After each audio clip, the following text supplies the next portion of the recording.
How far can law enforcement go when it comes to arresting someone? For example, if police have probable cause to charge you with a misdemeanor, how far can they bootstrap that charge into something more serious? That appears to be the question in the case Chiaverini versus City of Napoleon, Ohio. While dealing with a misdemeanor situation, Mr. Chiaverini was subsequently charged not only with another misdemeanor, but a felony as well. One little problem. The police had no probable cause for the felony. So let's look at this case next on the Constitution Study. Love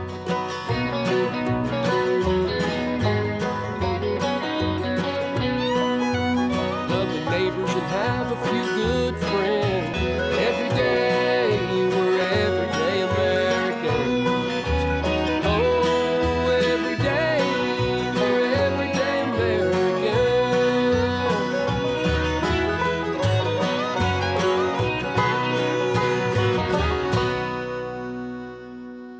Hello there, everyday Americans. Paul Engel here with the Constitution Study, where we read and study the Constitution.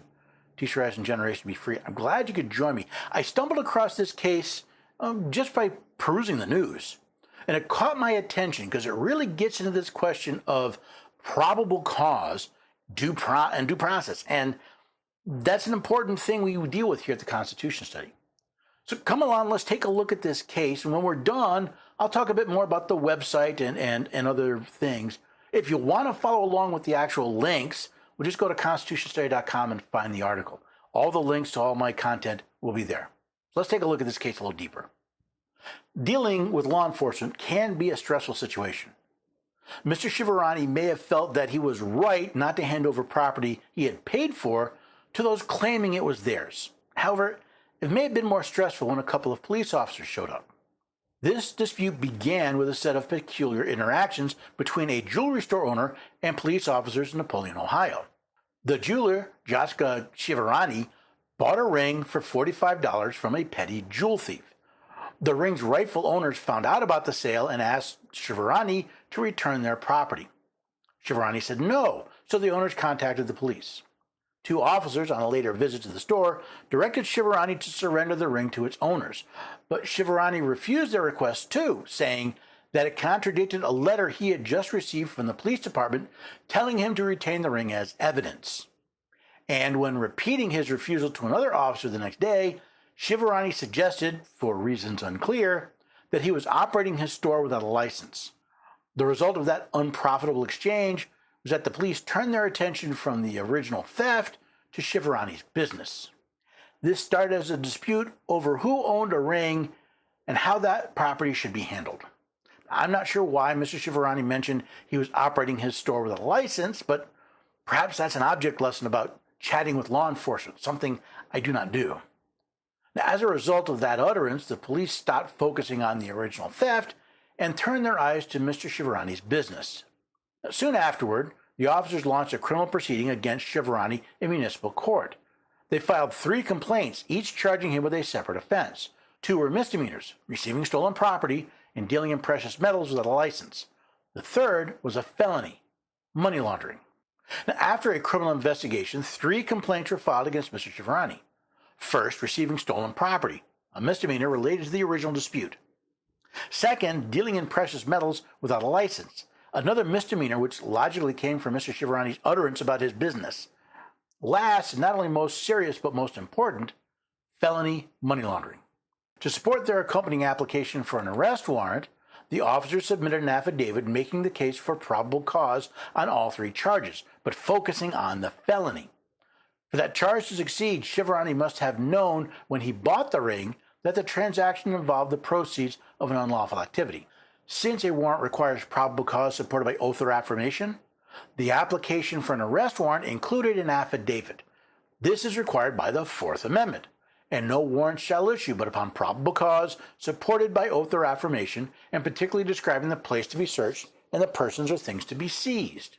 The warrant requires an oath or affirmation that the probable cause is true. So what was in the affidavit the police used to get the arrest warrant? In support of that element, the officers averred that Chiaverini always suspected the ring was stolen. The judge issued the requested warrant and the officers arrested Chiaverini. He remained in custody for 3 days until his arraignment. Now, the officers claimed that Chiaverini always suspected the ring was stolen. This was a necessary component of the money laundering charge. But how did the officers know that Mr. Chiaverini suspected the ring was stolen? See, the details matter, especially in a criminal case. Suspecting that something is stolen isn't the same as knowing it. Based on the affidavit, the judge issued the arrest warrant. The officers arrested Mr. Chiaverini, who then spent 3 days in jail awaiting arraignment. At a latter preliminary hearing, the judge heard testimony about the evidence supporting the officers' probable cause allegation. The officers maintained that Chiaverini had admitted in their interview to suspecting the ring was stolen. Chiaverini denied making any such statement. So it turns out that when it came to admitting that Mr. Chiaverini knowing the ring was stolen, it was the word of the officers versus Mr. Chiaverini. Now, the officers did have to swear or affirm under penalty of perjury that their testimony was truthful. But does the word of a couple of officers without any evidence rise to the level of probable cause? In fact, isn't their assertion that Mr. Chiaverini admitted something hearsay? Shouldn't this interview have been recorded, meaning there would be a record of Mr. Chiaverini's admission? At the hearing's conclusion, the judge again found probable cause and set the 3 charges for trial. As flimsy as this affidavit is, the hearing judge found probable cause and sent the case to trial. However, the county prosecutors seemed less than enthused. The county prosecutors, though, decided that they had higher priorities. They failed to present the case to a grand jury in the required time. The court therefore dismissed the charges. See, in order to indict Mr. Chiaverini for the felony, the case had to be presented to a grand jury for indictment. However, the county prosecutors didn't bother. When the time limit for the prosecution to file expired, the judge dismissed the charges. Which brings up the question of how Mr. Chiaverini was treated during all of this. But Chiaverini decided not to let the matters lie. After all, he had been arrested and held for 3 days, he thought unjustifiably. So he sued the officers under Section 1983, alleging what is known as a Fourth Amendment claim for malicious prosecution. Now, this is where things get a little fuzzy for me. Is this a malicious prosecution case or an unreasonable seizure case?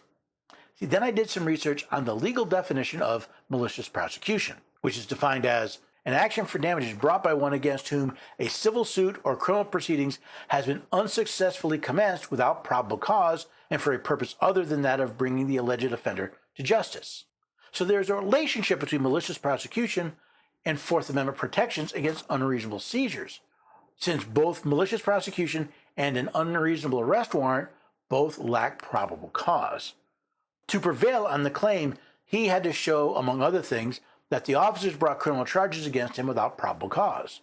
Well, let's start with the fact that the police apparently had probable cause on 2 of the 3 charges, the 2 misdemeanors. On the other hand, Mr. Chiaverini focused on the felony charge, which was the focus of the officers. In addition to that issue, he gave special attention to the felony charge for money laundering. According to Chiaverini, the officers lacked probable cause for that charge for 2 reasons. First, they had no reason to think he knew the ring was stolen. Indeed, he said their claim that he admitted as such was an out-and-out lie. And second, they could not show, as in his view Ohio law required, that the ring was worth more than $1,000. Its value was far less, more in line with the $45 purchase price. So Chiaverini concluded that his suit satisfied the without probable cause element of a Fourth Amendment malicious prosecution claim. Now, Mr. Chiaverini's first point is easy enough. Why did the police officers think Mr. Chiaverini knew beforehand that the ring was stolen? The second point is a little trickier. Mr. Chiaverini claims that the value of the ring is far below the minimum value required by law.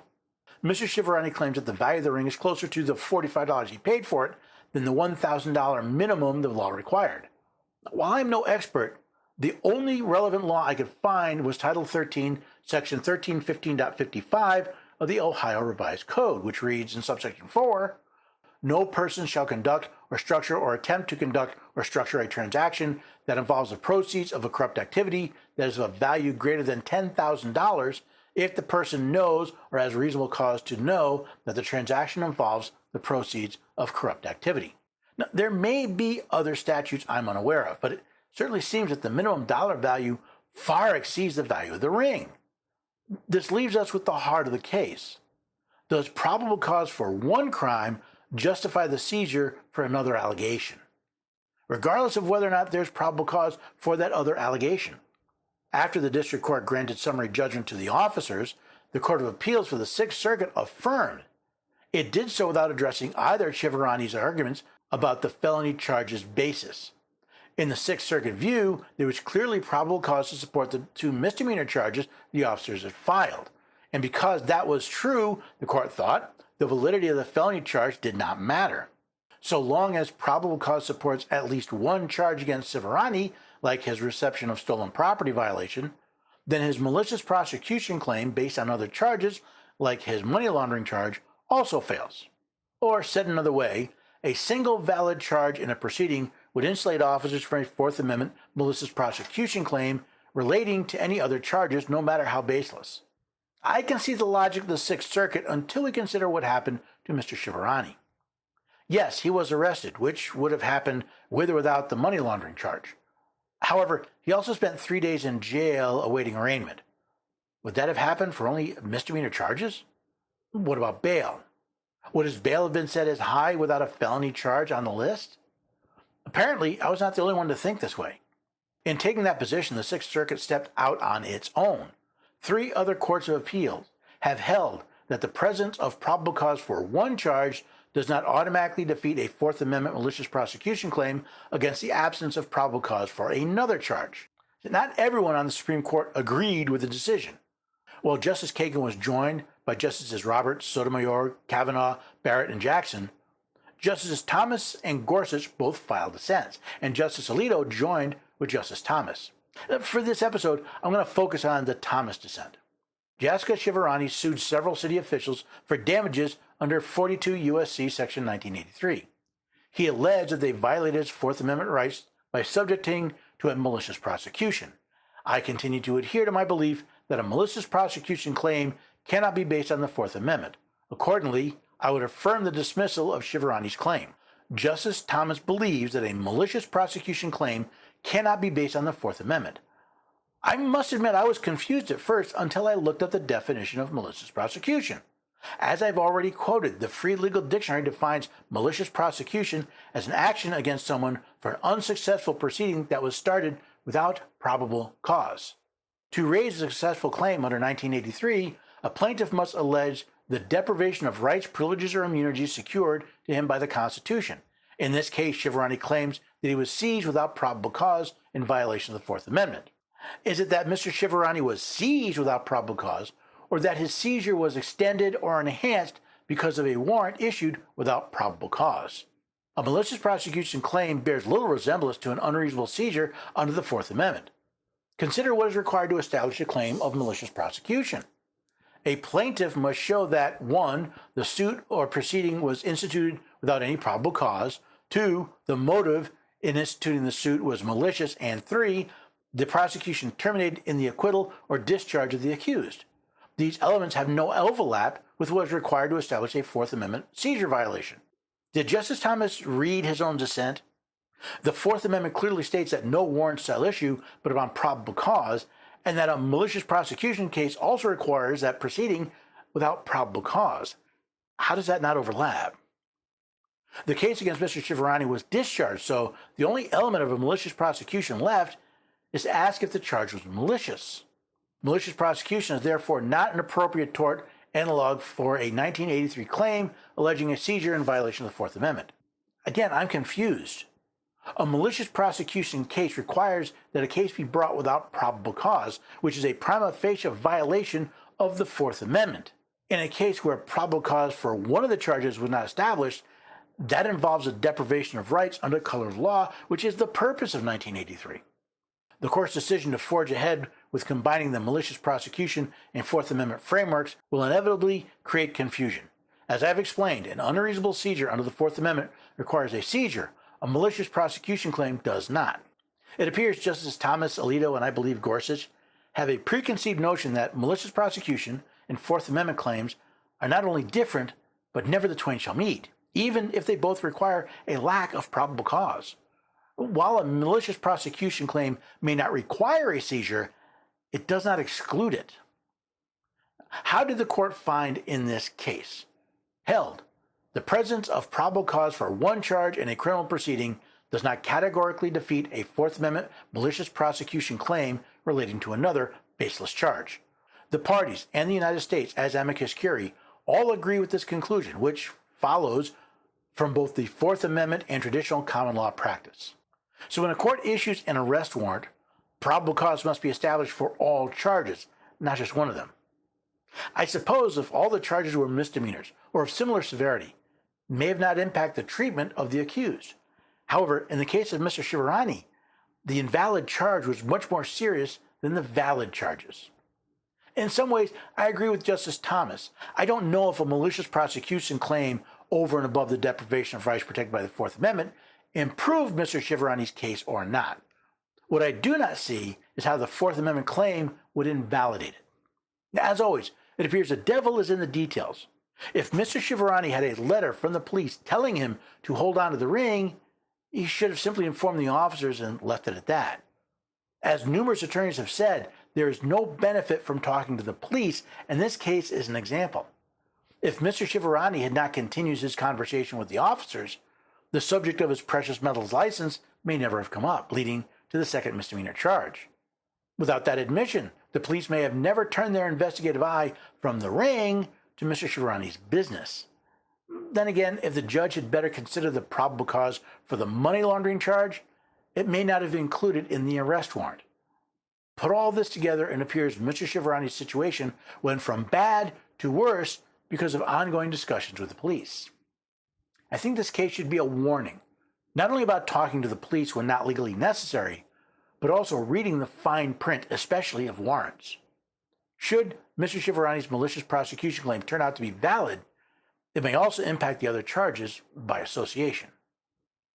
I don't know about the ring. I don't know about the stolen property charge. I don't know about the licensing issue. Certainly seems that there are problems with the money laundering. And that's where the details matter. It's also why it is important to have an attorney assist you.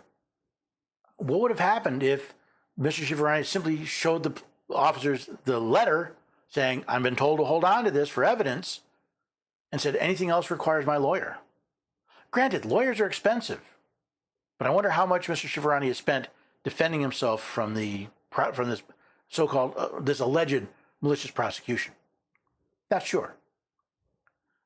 I repeat what I've heard from others. I'm not an attorney. I don't play one on TV, but I've talked to plenty of attorneys, and they all agree. You don't talk to the police unless you absolutely have to. Under law, that generally means you have to give them your identification, but that's it. And it's not because you have something to hide. It's actually for two very important reasons.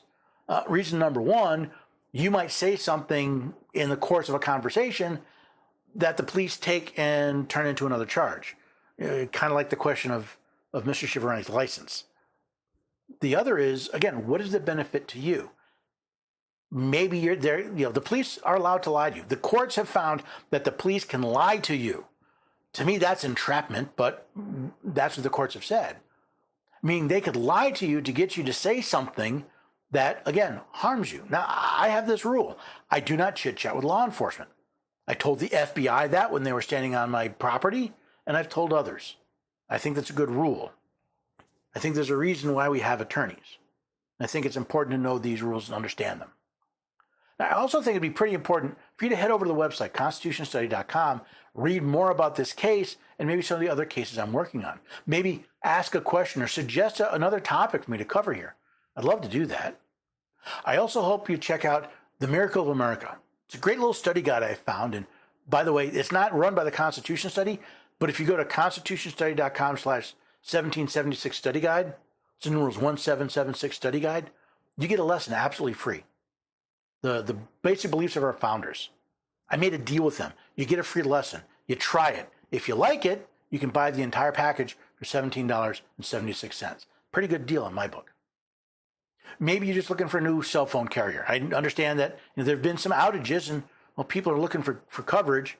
I use Patriot Mobile, America's only Christian conservative wireless provider. And I do it for two reasons. One is I got a good price from them. But the more important reason was they're Christian conservatives. They don't take the money I spend for my service and use it to infringe on my rights. They don't give it to organizations that are trying to infringe on our rights. They don't donate to public affiliates or public campaigns that are trying to infringe on our rights. They believe what we believe. So please go to patriotmobile.com/constitution, find a plan that works for you, check out the discounts. If you're interested, when you check out, use the code Constitution and you'll get free activation. Just another reason to give them a try. Again, that's patriotmobile.com/constitution and use the code Constitution at checkout to get free activation. Now, whether you sign up with these organizations or try Patriot Mobile, here's what you can do. Share this program. How many people would learn something just from this review of this one case? Share it.